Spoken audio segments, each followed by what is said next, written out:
Hello everyone, this is Spider, also known as Undercover Hedge Fund on Public. Today I'm going to be explaining Spidersmethod, a very simple and easy way to invest that actually really works. Now before I begin, I want to say that I feel there's a reason why a lot of people tend to fail or not make money in the stock market and really lose a lot of money. It's because there's this way of thinking that you go into the stock market to either make millions of dollars or you make none whatsoever, or that you need a huge amount of money to begin investing, when that isn't true whatsoever. But because of what we see on TV and movies, social media, they don't tell you there's another way of doing it with less money that actually works. The whole point of the stock market is to build a better future for yourself and your family. It's not to get rich overnight. Of course, ideally, it would be great to get rich overnight. I mean, it would change everyone's life. But if you're a retail investor, it's not going to really happen. I mean, it's a 1 in a million chance. It's not really the real percentage, but I'm saying it's not realistic to think you're going to make $10 into $10 million overnight. Not even in a year or two or three. It's going to take time to build your money up. If someone is telling you they have a way of making money or some method of making money overnight in a huge amount, there's going to be a catch to it, and more likely it's not going to work. Or if it is going to work, it is very, very high risk. The whole point of my method is to minimize the risk while making progress with your gains. And I know it sounds too good to be true, but I know for sure that there's at least 1,000 people that can vouch for it and say that this does really work. I started from the beginning and I gave it out as I'm giving it out now, and I've never charged anyone for it. I never wanted to make money off of it. I just wanted to help people, which is why I'm doing this video. Alright, well, let's begin. So right away, I want to state that Spidersmethod isn't some overcomplicated system of investing. For this to work the best way possible, you need to make sure that the money you're using for investing isn't money that you cannot afford to lose. I think that goes without saying for investing in general, but I'm saying it just in case. There's always a risk in investing. It's never recommended to use money that will be needed if an emergency were to arise. Now, with that being said, another rule that's very cynical but allows this method to work is to always see and accept the money you have invested as completely lost or gone. The reason why is because if you have completely accepted the money is gone, then you have nothing to worry about or stress about if the stock drops past what you originally paid. Red is a huge reason why people sell and make their loss official. They get scared and stressed, so they decide to cut their losses. But if you go in already not caring about the money whatsoever, if and when the stock drops while you're holding it, it'll just make it that much easier to understand it happens and it's nothing to worry about. The most important part, in fact, is it just gives another advantage that I'll explain a bit later. So fun fact, but really important to know, is the average investor usually only gets about 6 to 8% gain return yearly. 6 to 8% is a ginormous part of my method, as it is taking advantage of the market's volatility as a swing trader. But unlike swing trading, trying to only use less risky companies, allowing your risk to be lower and your intake of gains far higher. Other than making sure you don't get greedy and stick to 6 to 8%, if it goes over, it's fine as well. But the second you notice it's 6 to 8% or higher, you need to sell. You also need to never ever worry, stress, fantasize, regret, compare, do what if I held scenarios or anything like it before and after selling. It's such a big deal not to do it because the whole reason behind my method is to get 6 to 8% gain multiple times over and over. I have strayed away from my rules because of what if it goes up, and only 1 out of the 9 or 10 times I've done it did it actually pay off, and even then it was just an extra 3%. The other 8 times the stock dropped under what I originally paid the first time, so instead of benefiting from taking my gains the first time and rebuying at the drop to repeat the process and get another gain, I was stuck waiting to recover and then collect gains I should have gotten in the beginning. Now I understand you're probably thinking 6, 7, 8%, that's only about $5, $10, $20. Why is it even worth it to sell? I'd rather hold and take the risk for it to go higher. I reiterate, my key point is to eliminate the risk, and like Ling Chi, also known as death by 1,000 cuts, the goal obviously being a death caused by small cuts being repeatedly done, The goal here is to make money by repeatedly taking 6 to 8% gains. Maybe at first glance it doesn't seem like a lot, but by the end of the year, if you bought and sold the same stock while taking advantage of the volatility, say once a month, that's 12 times 20, meaning you get $240. So about an 84% gain the entire year instead of just 6 to 8% that the average person is getting. And if you happen to choose the right stock, you could be looking at doing the process once every 2 weeks. Let's say even if you only do it 3 times a year, chances are you're still going to make 10% gain more than you would have holding the whole year. Probably another thought you're thinking is, what if I sell and it just keeps climbing? Don't worry about it. If it keeps climbing, it's happened to me many times, and within the month it came dropping hard. The perfect example is Apple.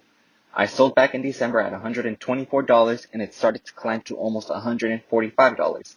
And between the end of January, beginning March of 2021, it came dropping fast to almost $118. So how do you choose which company to invest into to apply this method?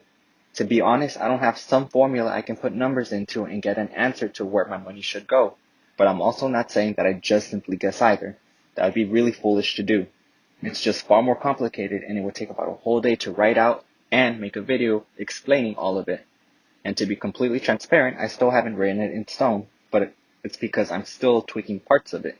And I don't want to say something that changes within the next week. But what I can do is give the basics of how to choose and when to buy. Go with companies you trust and use in your life. Look over their data and see if they've been doing okay. If the price is currently at a peak or at an all-time high, put it on your watch list, but do not buy if your plan is to use this method for it. Now, if and when the price drops, try to analyze where the price on average has been, not what analysts are saying it's worth. The reason behind that is because no matter how much an analyst says that they're being unbiased, in reality, they're human, so there is and always will be some type of biased thinking, guiding and influencing the opinion of a person. It's just human nature, we can't shut that off as if we're computers. Analyzing and determining where the price has been on average is far safer and easier to trust because the data is right there and all of it is true. There's no changing it. Whatever the price was a year ago, it's going to be the same no matter when you look at it again because it happened already. No one can change the past. Now, if the price is at the average it's usually at, wait for it to drop another 6 to 8% and that's when you buy. Remember, for now, I'm just giving the basics of how to choose. I mentioned earlier about taking advantage of when a drop happens and goes past your average paid when you're holding. If the stock drops more than your average paid, don't panic. In fact, it shouldn't be possible to panic if you're following the rules. Now, speaking of rules, I just remembered that this is another very important rule, that when you buy shares, in case you want to take advantage of a dip, make sure that however many shares you buy, you're able to afford to buy the same amount of shares again if the price drops. So if you bought 100 shares at $3 a piece, make sure you have set another $300 aside, earmarked for an averaging buy. But when's the right moment to take advantage of a dip when holding? At any point where the price drops at least 10 to 20% of your average paid is a good time to average out your price. Now, averaging out is the same thing as dollar cost averaging. There's so many benefits to doing this, but the most importantly, it helps cover the hit taken from the drop. It speeds the recovery of your shares and to hit a gain even faster than you would have before. Now, what to do if you bought a stock, averaged down 1 to 2 times, and have been stuck over 6 weeks waiting to recoup your losses? At least 20% loss or more line, and break even. I can't promise you that this won't happen. In fact, I can promise you it's going to happen. It's just statistics. There's no way around it. It's math, and math is math. But don't worry, like I said, it happens. The best way to handle this is just wait. It might take a month, 3 months, maybe a whole year, but if eventually you will make the money back. Don't make the loss official because you don't want to wait. If you really just want to get out of it, just wait to break even and then sell. Don't worry about the 6 to 8% gain. And if your confidence in that specific stock is shaken, then take it out of your picks that you will apply this method to and find a new one. Now this part is very high risk and I only recommend it as a last resort to be used by advanced traders using my method. Only attempt this if this example explained what is happening with your hold. You have averaged down your shares already to the price of $12, but for the past 6 weeks after it dropped to $10, you have noticed the volatility of it going up to $11. And then a day or two later, it drops back to $10. If it has happened at least 5 times, then you can do this, but remember, it's high risk. Wait till it goes up to $11 and sell your shares, which would be at 8.3-ish% loss.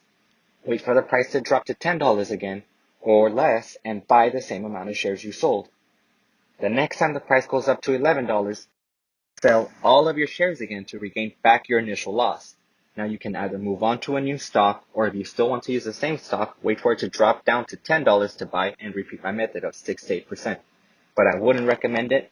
I think it would be better to find a new one. I just want to specify in case it's not known that the amount of the stock doesn't have to be $10 to $12. I'm just using it for the example. Now, I don't ever mention selling at a loss a lot or ever, because most of the time if this is done right, there's no reason to sell at a loss. But life isn't perfect and neither are stocks. So this is the only time I find it acceptable to sell at a loss and move on from it without trying to recover any money. After applying all the averaging down rules, give it at least 4 months, and if the stock just keeps either dropping or staying in limbo, and you genuinely cannot stand it, and you keep getting upset by it, then it's okay to move on and sell, but try to do this at a 20% loss or less. If it helps, even I don't have 100% saga selling at a gain average. I myself have taken about 20 losses, so don't worry about it, it happens. Try to make the loss minimal though. Just real quickly, I'm going to cover ETFs for my method. I'm not going to fully explain what they are, I'll do another separate video for that. So, in case you don't know what an ETF is, it's essentially, and in the most simplest way to explain it, it's a number of stocks grouped together into one for a safer, less volatile investment, like NASDAQ, S&P 500, Dow Jones. Those are ETFs. Like I said, there's more to it than that, but for this quick explanation, this is pretty much the Cliff Notes explanation. If you remember earlier, I mentioned this method is to take advantage of the volatility, and because how the better well-known ETFs, like the ones I mentioned, are slow gains, but with less volatility, it makes it a bit difficult to use my method on. My recommendation is if you're looking for a long-term hold, then consider ETFs. Like I said in my other video about limit buy and limit sell and making it your best friend, it's better to use limit orders instead of market orders to place your orders while using my method. But if the price difference doesn't matter to you and you need to buy whatever stock you want to buy at that moment, use market order to acquire it. But remember, there could be a big difference between the price it says and the price you want. I'll make another video explaining market order. Now in the description, I'll put a link to my video explaining limit order. Figuring out the amount of shares you should buy and if it really matters. To be perfectly honest, it's a yes, it does matter, but also no, it doesn't matter. The only reason it matters is if you're able to afford more shares, then you should buy more shares to make sure your gains come back bigger. Whereas if you are only able to buy a small amount of shares due to cash limits and other factors similar to it, then it's okay and it doesn't matter. The best way to buy shares while using this method is to do it in 5s, 10s, 50s, or 100s.